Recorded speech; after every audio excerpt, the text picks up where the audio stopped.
இரண்டாவது Indian super league கால்பந்து தொடர் சென்னையில் இன்று தொடங்குகிறது. முதல் போட்டியில் சென்னை அணி நடப்பு சாம்பியனான கொல்கத்தா அணியை எதிர்கொள்கிறது. இதுகுறித்து நமது செய்தியாளர் தீபலட்சுமி அளித்துள்ள தகவல்களை இப்போது பார்க்கலாம். இந்தியன் சூப்பர் லீக் கால்பந்து போட்டியின் இரண்டாவது சீசன் சென்னை நேரு விளையாட்டரங்கில் இன்று மாலை கோலாகலமாக தொடங்க இருக்கிறது.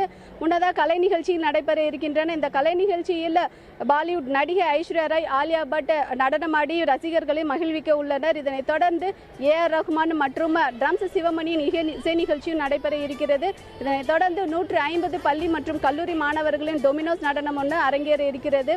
இந்த கலை நிகழ்ச்சிகளை தொடர்ந்து முதல் லீக் ஆட்டம், அதாவது நடப்பு சாம்பியனான கொல்கத்தா மற்றும் சென்னை அணிகள் மோத இருக்கின்றன.